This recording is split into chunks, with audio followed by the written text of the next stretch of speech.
अवधूत चिंतन श्री गुरुदेव दत्त।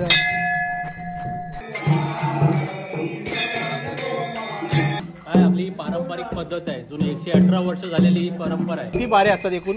5 वर्षी सप्ताह दीड दिवसाचा साजरा केला नवीन घट बसून। थांबा, जाऊ नका आता तर खरी मजा आहे दत्त जयंतीला।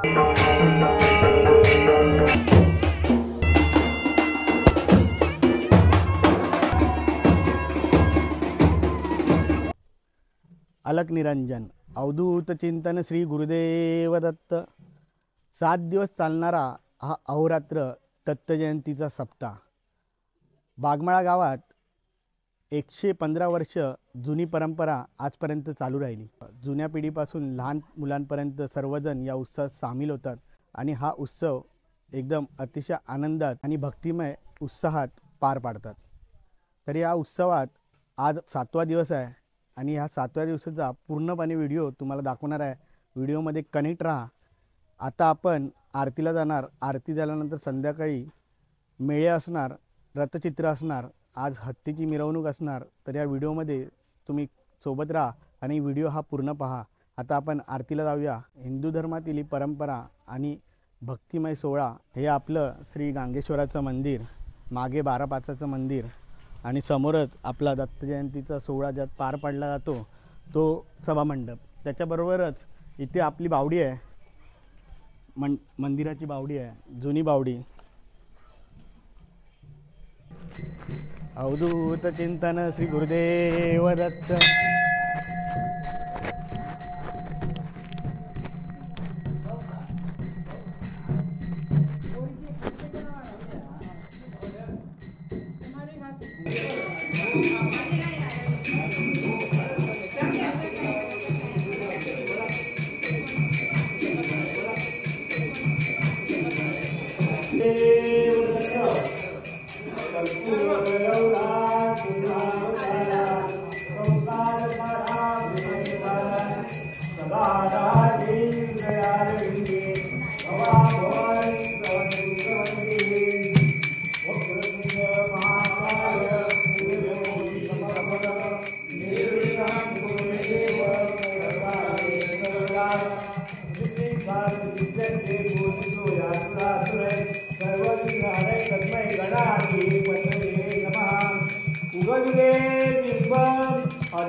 दत्त जयंती सप्ताह म्हणजे काय तर 7 दिवस अहोरात्र विना हातात घेऊन तर ढोलकी कंटिन्यू वाजत ठेवायची असते। देवाच्या दारापाशी नाद घुमत ठेवायचा असतो। काय आपली पारंपरिक पद्धत आहे, जुनी 118 वर्ष झालेली ही परंपरा आहे आणि आजही गावकरी मोठ्या उत्साहाने आपले जोपासतायत। जसं गणपतीला येतात आवर्जून, तसं दत्त जयंतीला आवर्जून येतात लोक मुंबईवर चाकरमानी। काय म्हणू का बरं आहे ना? हो हा, तुमचा कितवा पारा आहे? 5वा पारा आहे। किती ते किती? 12 ते 3। 12 ते 3 यांचा पार आहे। असे पारे सतत नामस्मरण व्हावं, 24 तास अखंड नामस्मरण व्हावं आणि ते जे त्यांच्या टाईम टेबल वेळापत्रक आखलेलं असते त्यानुसार आपल्या प्रत्येकजण येतात आणि यांचा 5वा पारा आहे 12 ते 3। जे वेळापत्रक असते प्रत्येकाचं ते किती पारे असतात एकूण? 5 पारे असतात आणि त्यांचं वेळापत्रक कसं केलेलं किती तासाचं असते? 3 तास। 3 तासाचं प्रत्येकी 3 तास। आणि कुठच्या घरातले असतात का? असं का म्हणजे सार्वजनिक आहे नाही, प्रत्येक घरातून माणूस एक असतो। हां, ते जे ठरलेले आहे ते 5 जणांचे एक प्रत्येक पाऱ्यात 6 मंडळी 7 मंडळी अशी असते। मग त्याचं वेळापत्रक कधी आखलं होतं सर्वांचं? ते सप्त्याच्या अगोदर वेळापत्रक आखलं होतं। अगोदर आणि म्हणजे सर्वांना घरात कळवलं होतं. हो। ओके, गुरुदेव दत्त। गुरुदेव दत्त। दत्तजयंतीच्या उत्सवात आपले गावातले जुने गावकरी असे श्री चंदूबाबा आणि श्री वसंत आजोबा खोत यांच्याशी आपण संवाद साधूया. नमस्कार. मी वसंत खोत, वय वर्ष 86. आजपर्यंत आमचा सप्ताह दत्त सप्ताह जवळजवळ 1909 पासून झाली आणि तो आत्तापर्यंत आम्ही आमची मुलं नातवंड परंपरेवरून ते चालवतात. 7 दिवस अहोरात्र चालवतात. पूर्वी आमचा लाकडी मंडप होता झापांचा आणि वरती ते त्यानंतर आम्ही हा पत्र्याचं वगैरे ते मंदिर टाईप केलं, हॉल टाईप. त्याच्यात आता व्यवस्थित चालू 7 दिवस व्यवस्थित चालू आहे. हे आमचे चंद्रकांत खोत गावचे चालक म्हणजे गाव यांच्या ताब्यात पुढे ते चालवतात.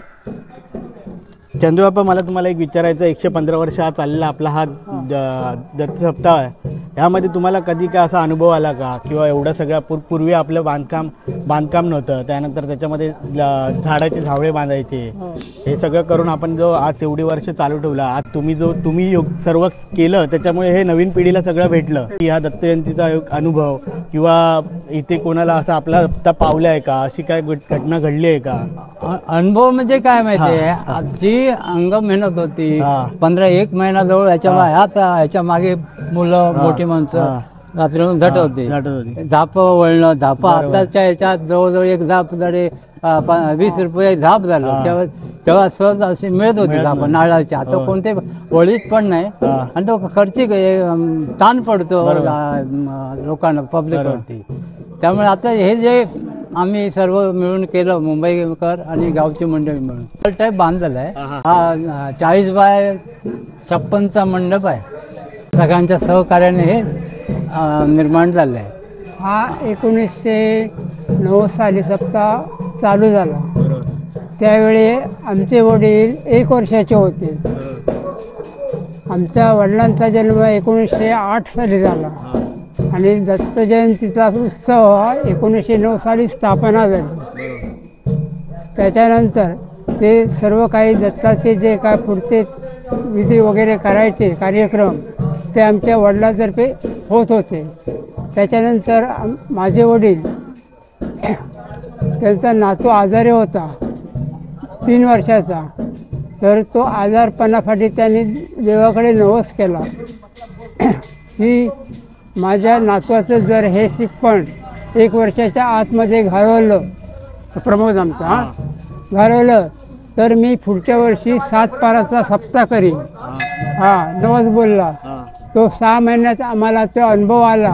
त्याच्यानंतर मी दुसऱ्या वर्षी सप्ताह 1.5 दिवसाचा साजरा केला, नवीन घट बसून. आपलं रेग्युलर सप्ताह संपल्यानंतर 8 दिवसांनी आम्ही सप्ताह चालू केला आणि हा दत्त आमचा नवसाला पावणारा आहे. म्हणजे आपला दत्त जयंतीचा सप्ताह हा नवसाला पावणारा सप्ताह आणि हा तुमचा सगळ्यात मोठा अनुभव आहे.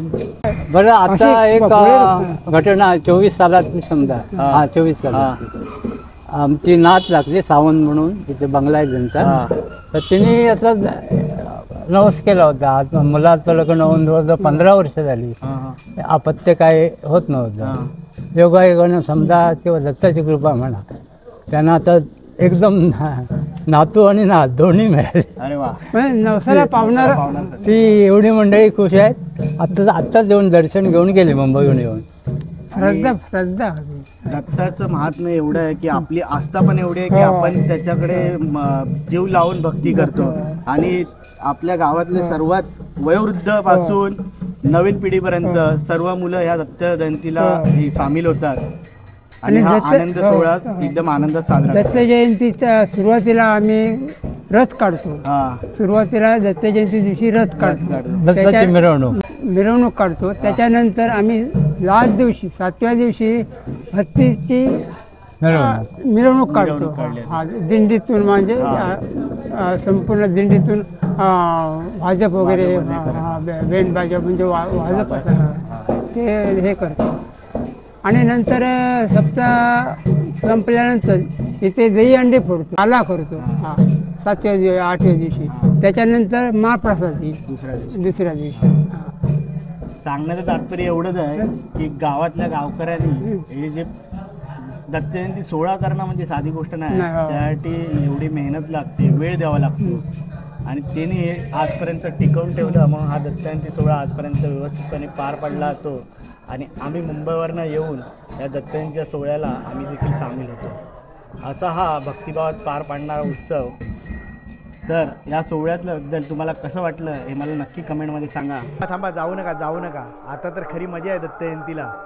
आजचा दत्त जयंतीचा शेवटचा दिवस असल्या कारणाने आज आपल्या गावात जत्रा आहे. त्यानंतर आज मेळे नाचणार आहेत. मेळे म्हणजे काय तर दत्तनामाचा जयघोष करून त्यामध्ये मंत्रमुग्ध होतात.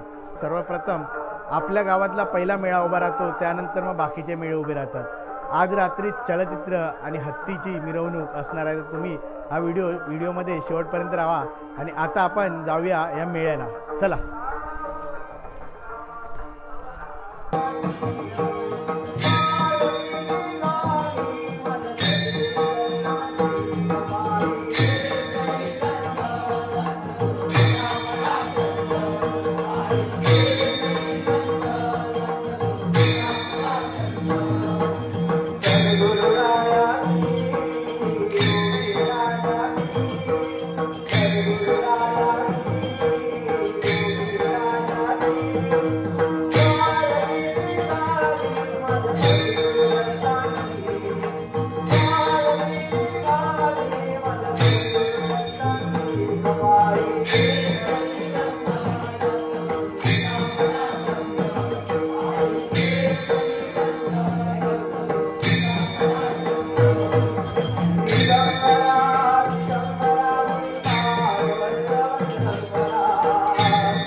तर रसिक मंडळी प्रेक्षक, आजचा हा संपूर्ण दिवसाचा व्हिडिओ तुम्हाला कसा वाटला?